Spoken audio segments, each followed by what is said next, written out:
Hello, everyone. So today is 20th July, and I hope you all had a very nice weekend. So it's about almost 18 minutes past 11 p.m. Eastern Time. So I just thought of doing a quick outlook on the earnings. This coming week is full of earnings. So we will look into that. We'll go quickly into economic calendar, and then we'll look into a couple of stocks. So just a quick, maybe not more than 5 to 7 minutes. So let's see what we have. So this is a very heavy week when it comes to earnings. So what we have on the earnings side, we have Verizon in the morning before market. So that is communication. Then we have Coca-Cola, Coke. That will take us to what is the retail sector doing? How is the retail sector and beverages are going? How their last quarter was, and how is the guidance? Then SAP, then Capital One, Texas Instruments, and then the key one, Tesla, Alphabet, ServiceNow, IBM. We have American Airlines and Intel. So it's a weak combination of financial. So if you see here, we have a couple of financials. So it will tell us, see here, right? Some financial, key banks to financial, communication, technology, along with airline industry and retail. So it's a combination of how is the on the retail sector, how is the retail sector doing, financial sector doing, and technology sector doing.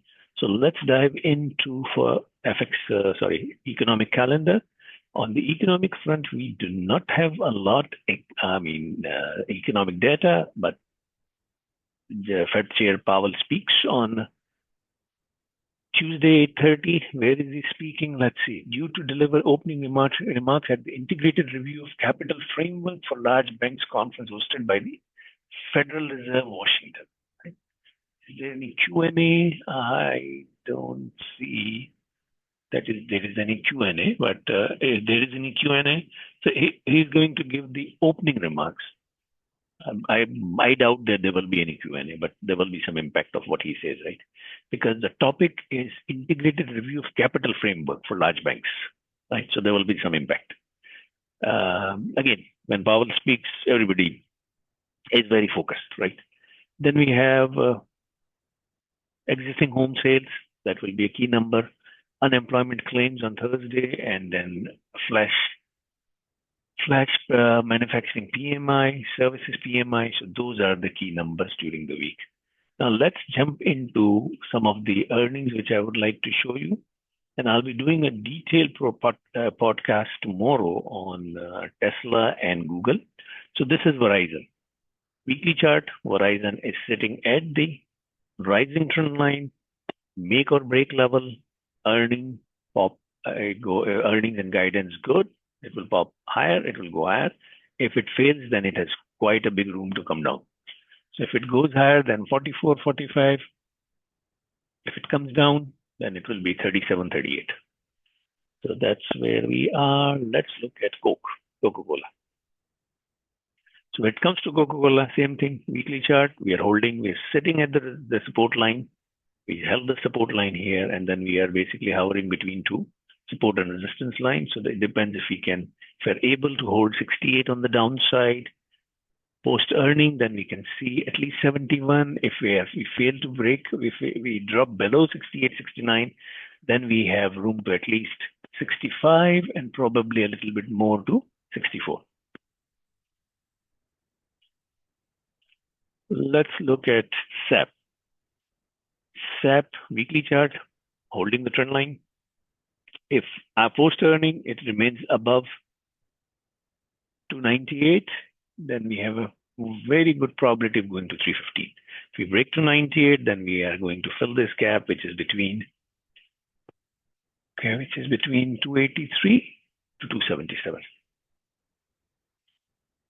Okay, let's go to American Airlines. So American Airlines will guide us how the travel industry is doing in this summer, how people are traveling, how is it going, what their guidance are. See here, We held $9, moved to $18.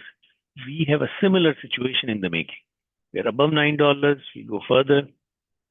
If we are able to break, say, I think I'll say that take the 50%, 14, then we're going to at least 18.35.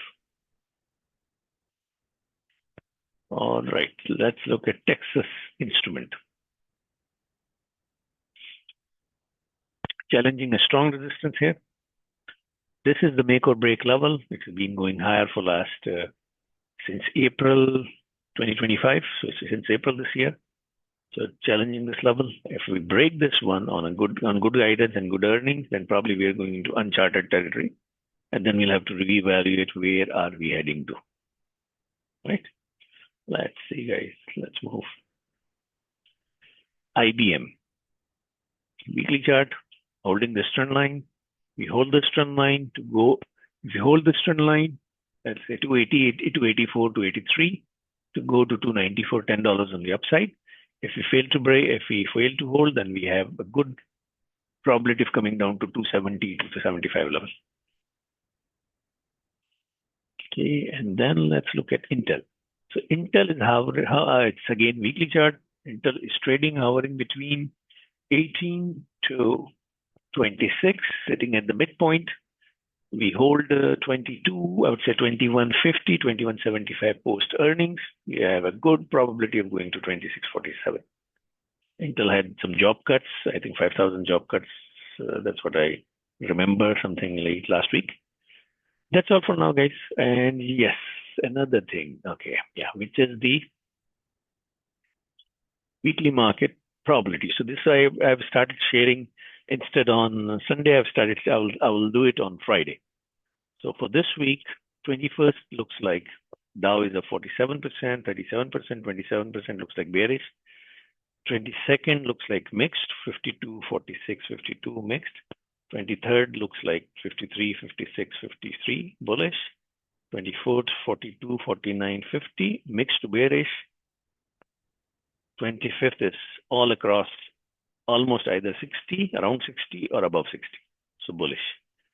Thank you very much for following me on YouTube, on Twitter. Please like, subscribe, share within your network.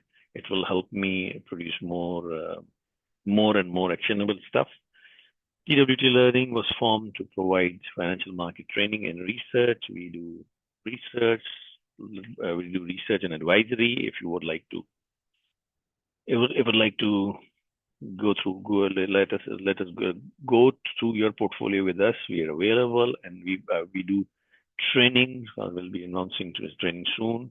If you need any help, any type of information, please go to my website, go to contact us, or send an email to admin@twtlearning.com.